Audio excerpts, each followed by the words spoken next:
Hello everyone, and welcome back to WolfQuest, The Lost Tales, and we are here with Badger, who's currently up on the slopes of the mountain, and who's about to head down, and I think what I'm actually going to do is I'm going to set time. We'll go ahead and sleep. I think we'll set it to dawn, because we were in dusk last time, and the reason we're going to do this is because we're going to try and find a cougar, and now that we're going to be trying to find a cougar, what am I...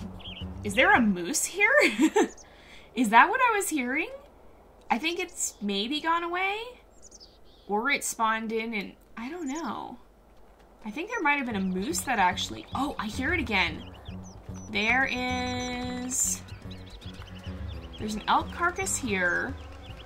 If there's a moose, maybe we will try and take that down too as a bit of an extra challenge. I don't know, it depends. If we can even find it... I hear something for sure, but I don't know where. I'm pretty sure it is a moose though, because we are up too far to be on, at the elk hunting ground, and the moose are the ones that are most active at dawn and dusk. So having seen the bull moose fighting was actually pretty uncommon last time. And so if we find a cow moose, although we probably actually can't bring down this moose anyway because we'd have to do a ton of hunting. Yeah, I don't see the moose. We're gonna have to leave her be. But that's the reason we are at dawn right now, because we want to try and find a cougar. And these guys are most active at dawn and dusk. They are crepuscular animals, which is basically the scientific term for active at dawn and dusk. And so they would be more likely to be out and about at this time. And if we want to find one, this is where we're gonna be best off looking here. So, and again, keep in mind that this is pre-recorded, so you guys are probably going, Jay, did you see the video yesterday? And, yes, I'm sure I did, but, at the time I'm recording this, it's not Thursday yet, and so I have not seen the video in this, and so if I'm saying anything that they addressed in the video, I'm sorry, I can't time travel, sadly. If only I could, but unfortunately, no. And so if I'm saying anything in here and going, I wonder this, and it's a question they answered in the video, it's because I'm pre-recording this. So, again, we're prepping for WolfQuest 3 to probably, presumably go into beta soon, because there's only 2 months left in the year, and they, as far as I am aware, are still hoping to release by the end of the year, which means that the beta period cannot be that far off. It's got to be less than 2 months, and so... assuming something doesn't catastrophically happen and the release gets pushed back, which I'm hoping will not. Normally that doesn't happen, but in the world of coding, you never know. So, with that in mind, I'm going ahead and pre-recording here, just so that we don't have any issues with Lost Tales during the beta period. I want to make sure we're going to have episodes continuing to air through that, and just in case there would be any conflicts between the game versions, I don't want to risk having something like that happen and not being able to be able to record Lost Tales while I'm helping test the beta. So that's why we're doing this now, and that's why we're kind of getting started on it. We don't have confirmation of the release date at the time I'm recording this video. We don't have confirmation of the fact that the game is heading into beta at the time of this video. This is just me speculating based off the logic that based off logic and the information we have that we have already released. And so if you're looking at the fact that it sounds like they still do want to release the game by the end of the year, if possible, they haven't released an updated date at any rate here, then that means the beta is gonna have to start sometime before that. And so with that in mind, then yeah, I want to make sure I get ahead with this. So you also will start to notice that there's going to be a lot of polls coming out. They're actually going to be coming out a lot faster than I will be able to actually work on recording the episodes, and certainly faster than I'll actually be able to post the episodes. So that's why that's going to be happening, because I'm actually going to be doing recording behind the scenes, and then the episodes will air at a later date. So again, it does mean that I'll be less able to respond to your feedback, but with that in mind, this will ensure that we have continuing episodes even when I'm helping test the game out. Alright, Slough Male, are you going to be tough, or are you going to be submissive? I think... Oh, nope, he is tough. Okay, we're gonna chase him off then. It's the gray one that's more submissive. I don't think he should be too tough. Yeah, he decided he did want to attack us. Yep, he's gonna keep coming after us. I'm definitely looking forward to... Oh, and he's giving in. He's pretty much a pushover then. I'm definitely looking forward to the more dynamic interactions, though, because this is such a static system, and again, when the game was created, it was subject to a lot of technical limitations, and you just couldn't... Okay, now we gotta look for a mate. But you just couldn't have free-roaming wolves in a system like that. Like... it would have been too much of a toll on the computer. There's no way you could do that, but that's now been confirmed for WolfQuest 3, and I'm definitely looking forward to the more dynamic system. Now, I imagine that they're probably, given that they're trying to make the game even more realistic with the new ability they have to make the game even better, I imagine they're probably going to have quite a bit of incentive to avoid fights, because we've talked about recently, in the real world, animals do try to avoid fighting as much as possible, because anytime you fight, you're putting yourself at risk of getting seriously injured or worse. Because even an injury could cripple an animal to the point where it might not be able to feed itself, and so even if the injury itself doesn't kill you right away, you still can end up dying if you can't find food. And so, what did I just hear? Coyote. Okay, we're gonna chase this guy down, even though we don't necessarily need to at the moment. But little extra experience never hurt. So, yeah, but you know, you're gonna try to avoid fighting as much as you can in the wild, because you want to avoid the possibility of getting hurt. And that's something that's... Oh, there's a bear right here too. I'm just, basically at this point, I'm just trying to earn experience. Oh, okay, we're gonna move ahead, because we don't want that bear coming after us and landing a blow. Again, this is something where we're trying to avoid getting ourselves hurt. Kind of, I mean, in the real world, a wolf would not have reason to go after a bear like this, because earning experience points, of course, does not apply in real life. So there's no good reason for a wolf to attack a bear unless there's some sort of actual conflict, like over food or defending pups or whatnot. So there we go, bear's on the run, we should be good. I'm gonna head back into the woods, because that's where I've seen cougars the most, and currently that is the only thing we have left, unless we decide to raise pups, which, if we finish this episode with a reasonable amount of, like, if we finish this episode and we're able to find a mate within this episode, and we found the cougar, then I think we will go ahead and possibly try to raise pups. We'd have 2 episodes left, so we'd have to really rush it, but we're only playing on challenging, and so I don't think that would be too big of an issue. We can actually take a bite from that hare carcass we left out here last episode and kind of replenish our food. But yeah, so given that the fact that the team seems to be trying to make the game even more realistic, I imagine they're going to be giving us quite a bit of incentive to avoid wolf fights, because they're not good for either party involved. They're going to be quite a serious danger to any of the wolves involved in fighting, and here on Amethyst Mountain, you're going to be a lone wolf for the most part, going up against the whole pack. That's not numbers that you want to be messing around with, and so I have a feeling that we're going to be kind of, we're probably going to be not necessarily, we're going to be encouraged to avoid fighting, I have a feeling.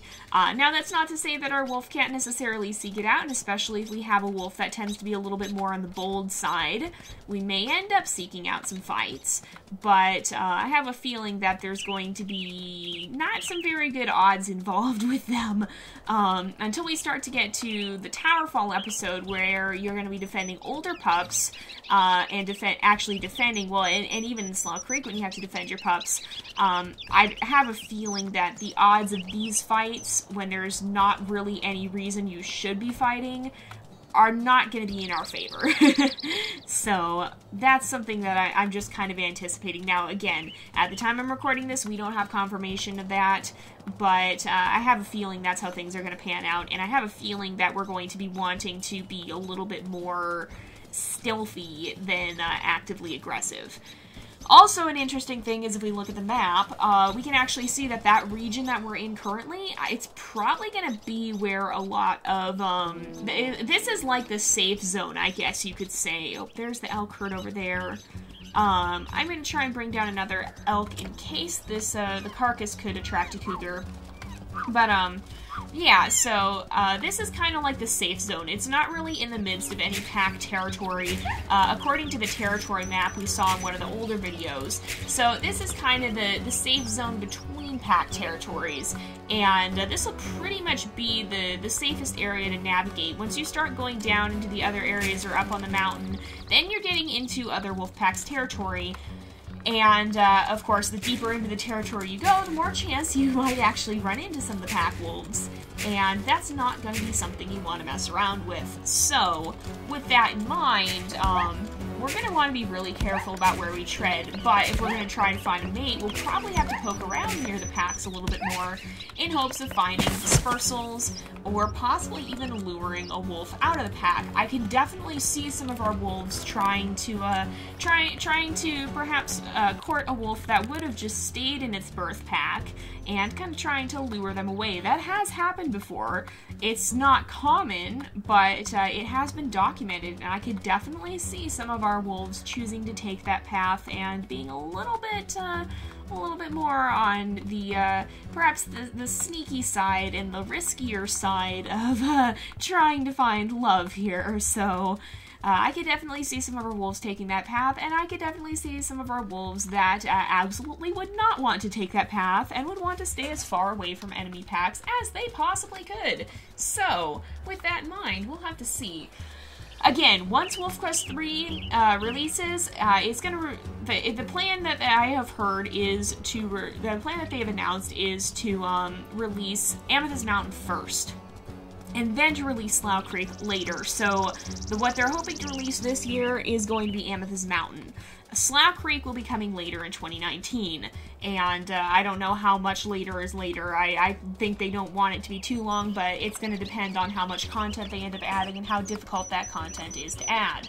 So with that in mind, we're going to have some time before Slough Creek releases, and we're not actually going to start Season 5 until right before the Slough Creek release. So we might do some of our Season 5 playthrough in the weeks leading up to the Slough Creek release, if we can manage to, because then we can take our wolves and have them go through the courtship ritual here and actually find their mates, and then when Slough Creek comes, we can just jump right in, and that's ideally what I would like to do. But in the time leading up to it, we're gonna have we're gonna be continuing on with Lost Tales, and so we're gonna have our wolves running around in WolfQuest 3 instead of in WolfQuest 2.7. And so when that happens, when we make that transition from this version of the game to the next, and depending on how much I pre-recorded, we might still have some 2.7 playthroughs that air after, but depending on how all of that works out, then what I'll probably end up what I'll have to end up doing is revising the challenges. You know, let's wander down to Druid territory. I have a feeling Badger wouldn't be intimidated, and we're gonna see if we can find any dispersals there. Now, what we're gonna say with that is we want to be careful because Badger does have Druid blood in her, but we're gonna see if we can find any unrelated dispersals that are kind of poking around at the edge of the territory. So we're gonna be looking at their looks, and any wolf that is obviously looking a lot like the Druids, we're gonna be avoiding, because obviously we want to be careful to avoid inbreeding. That's bad. Bad genetic things happen, and so we don't want that. But we're going to see if there are any other dispersals kind of looking around the edges of the territory in hopes of finding a mate. And what we found is a dispersal male. Okay, so he has brown fur. There is a Druid wolf with brown fur, but that does not seem to be the dominant coloration. And so I think we're probably okay. He does not have mange, and I actually like the looks of him quite a lot. We don't, of course, have personality to go by, but let's interact with him and see what we can find here. See if he seems like a nice wolf. I mean, we don't have personality in this version, so all we have to go off is fur color. But you know what? I like him, so let's say hello there. And I feel like these two could be a good fit for each other. He's so big. Badger is actually quite a small wolf. For the size for a spirit, she's remarkably small. She's definitely a feisty little thing, but she's also not necessarily the most formidable looking thing. She's quite a small wolf, honestly, and so perhaps having a larger companion will make her look a little bit more intimidating. So let's go ahead and I think we'll invite him to start a pack. I really like him. He's got a nice brown coat. He doesn't have the traditional druid look, so I think it's safe to say he's probably poking around the pack and looking for a mate himself, and not necessarily of druid lineage. And I think he could be a good mate. So we're going to go ahead and accept him here. And hopefully, well, I mean, he's going to say yes. There's no variation in this system. That'll be coming in the next version of the game when we actually have a dynamic system, and we're gonna go ahead and call him Martin. And the reason for that is because I'm actually naming him after the Pine Marten, and that's because badgers and pine martens are similar creatures. They are in the they're the same kind of animal. They're mustelids. And I just feel that is a good name, a fitting name for a badger's companion here. Now, we could head off to Slough Creek, but I don't really want to yet. I'm very hesitant because we haven't found a cougar, and on the lower difficulties, a lot of the time you don't find them in Slough Creek. You're not necessarily the most likely to run into them until you start playing on Arduous. It's like a 50-50 toss-up of whether we see one at all, and we don't really have the time to sit around waiting for one there if we have to try and finish our pups mission too, and I wouldn't want to get caught up in that. So unless we find a cougar within the last little bit here, we're going to stick around on the mountain and not end up heading off to Slough Creek. With that said, it is dawn, so there's a reasonable chance that we'll run into one. And if we can find one here, we'll have these two try and take it on. And if that's the case, then I think we will have them go to Slough Creek for the next episode here. But we've only got 3 minutes left, and so we'll see. We'll see what we might run into. I don't see anything in the woods yet currently. But it'll be interesting to see how the new courtship, how it ends up working out, because I know there's going to be personality. I know they've said that it's going to be a much longer process. We've only seen the very, very preliminary first part of it, and it'll be interesting to see how that ends up working out, because right now, of course, we have a very static system. We have a very dated system that was bound by the limitations of old computers, and that is no longer what we're going to be seeing in WolfQuest 3.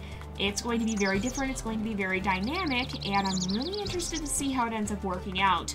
There are a lot of secrets that have yet to be revealed. And maybe you guys have seen the second half of the courtship now. I think they said they want to do a video on it, and of course I am pre-recording this, so who knows what they're going to talk about in the next vlog that I haven't seen. So who knows, maybe you guys already know the answer to this question. And if you do, then I'm sure I am very excited as well, and very, very, very happy to see that. But I don't know. We'll have to see what's up around the time this video airs. But I'm definitely excited to actually experience it, because yeah, it'll be fascinating to see, and it's going to add a whole new layer of depth to the game that just isn't there right now. Now, that's not to say WolfQuest itself is a bad game currently, and I think for what it was when it was first begun and where it is now, it's honestly a remarkable game. They did a great job with what they had, but now they have the chance to make it so much better, because they have a lot more resources. They've got much better resources at hand, and a lot more they can do with them. And with that in mind, they're making the game a lot better, and they're taking full advantage of the new resources and the new tools that they have at their disposal. And so, even though WolfQuest is already a great game, they're doing what they can to make it even greater. And I am very excited to see how that works out. So, I don't actually see a cougar, and I'm starting to think that we might be just a little bit unlucky here. It's strange because Trot managed to find so many of them, and if we can't find one in this last minute here, then maybe we'll have to search around at dusk. I'm just going to head up towards that one rock that we found out in the woods, and I have a feeling that's actually a cougar perch. But that's not going to help us, unfortunately. We have to actually be able to chase it, and you can't do that to a perched cougar. Oops, careful there, Martin. He kind of got, wait, what am I hearing? Is there a moose up here? I think there's another moose, it sounds like. Oh, no. So it must have been this way. Yeah, I don't hear it anymore. It must have despawned. Oh, no! Oh, right up here, you guys. Right up here. So, there is a moose up here, but we don't really have the resources to take her down currently. And so, unfortunately, we're not going to be able to do anything with that. But, if we can find that perch... Is it a perch? It's just a rock, at least. Oh, there's the rock. Is it a cougar perch? I don't see a cougar on it currently. But I have a feeling that it is a cougar perch, and I have a feeling that the cougars might spawn in on top of it, but unfortunately it looks like we didn't manage to find a cougar to chase off this episode, so we're going to have these guys stay here on the mountain, and we'll find something else that they can do here. But for now, we're going to go ahead and wrap up this episode for today, because it is about that time again. So thank you guys so much for watching. I hope you've enjoyed the episode. Don't forget to like and subscribe, and I will see you guys next time. But until then, this is Jay, over and out.